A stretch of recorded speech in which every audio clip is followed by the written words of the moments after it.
Now before the festival of the Passover, Jesus knew that this hour had come to depart from this world and go to the Father. Having loved his own who were in the world, he loved them to the end. The devil had already put into the heart of Judas, son of Simon Iscariot, to betray him. And during supper, Jesus, knowing that the Father had given all things into his hand, and that he had come from God, and was going to God, got up from the table, took off his outer robe, and tied a towel around himself. Then he poured water into a basin and began to wash the disciples' feet, and to wipe them with the towel that was tied around him. He came to Simon Peter, who said to him, "Lord, are you going to wash my feet?" Jesus answered, "You do not know what I am doing, but later you will understand." And Peter said to him, "You will never wash my feet." Jesus answered, "Unless I wash you, you have no share with me." Simon Peter said to him, "Lord, not my feet only, but also my hands and my head." And Jesus said to him, "The one who has bathed does not need to wash except for the feet, but is entirely clean. And you are clean, though not all of you." For he knew who was to betray him. For this reason he said, "Not all of you are clean." After he had washed their feet, had put on his robe, and had returned to the table, he said to them, "Do you know what I have done to you? You call me teacher and Lord. You are right, for that is what I am. So if I, your Lord and teacher, have washed your feet, you also ought to wash one another's feet. For I have set you an example, that you should do as I have done to you. Very truly I tell you, servants are not greater than their master, nor are their messengers greater than the one who sent them. If you know these things, you are blessed if you do them. Now the Son of Man has been glorified, and God has been glorified in him. If God has been glorified in him, God will also glorify him in himself, and will glorify him at once. Little children, I am with you only a little longer. You will look for me, and as I have said to the Jews, so now I say to you, where I am going, you cannot come. I give you a new command, that you love one another, just as I have loved you. You also should love one another. By this, everyone will know that you are my disciples, if you have love for one another." The Gospel of the Lord. Praise to you, Lord Christ. Little children, I am with you only a little longer. Where I am going, you cannot come. This line really echoed for me, as many of the chapters do, before Jesus is arrested in Gethsemane. I think in these few chapters, they may have some of the most intimate, loving language Jesus ever shares with his disciples. And certainly the most intimate moment they share as he washes the disciples' feet. But that phrase, "Little children, I am with you only a little longer." A memory came to mind that I couldn't let go, and so I share it with you now. As a youth director, there was a parent who had two children, two teenage kids that were in our youth group, a husband. She was wonderful. She participated as often as she could. She was kind, generous, and gentle. And then we got the news that no one wants to hear, that she had cancer. For nearly a year, they continued to do what they could for her.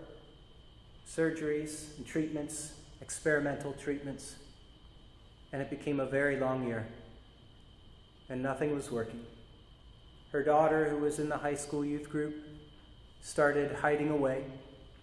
She ended up getting a job, a part-time job, just so she could help pay the bills. She became the mother of the family. But one day, an emergency took her to the hospital, and it would be for the last time. The doctor had talked with the husband and realized it was time for terminal extubation. It was a term that I hadn't heard before. It's when they remove the curative interventions of life support. So the father invited everyone to come to the hospital, friends and family, the children, their aunt. And going up to her in her hospital bed, unaware of what was going on, we said our goodbyes. It was then that Pastor invited everyone to surround her bed and to sing a song. Jesus loves me, this I know, for the Bible tells me so. Little ones to him belong. They are weak, but he is strong. Yes, Jesus loves me. Yes, Jesus loves me. Yes, Jesus loves me. The Bible tells me so. The hardest song I ever sang. The children sat down in the hospital room, not knowing what to say or do. I sat with them, I held them, and then it was time. The aunt took the children home. I stayed with Pastor and the father. And knowing that with extubation, sometimes the process can go quickly and uneventful. Sometimes it can take a little longer, and sometimes the person struggles as they slip away. So the husband asked Pastor if he would stay with her so that she wasn't alone. I stayed with him. In the waiting room, we sat in silence, and I don't know how long, but after a time, he began to share beautiful, intimate stories of how he and his wife met, continuing to share stories of their love and life together. Pastor came in, said that she had died, that she slipped away peacefully. When I think about Maundy Thursday, I think this really is the beginning of a terminal extubation, removing interventions of life support. Jesus tells the disciples in the upper room, I am with you only a little longer. Where I am going, you cannot come. They can't be there to support him in this life any longer.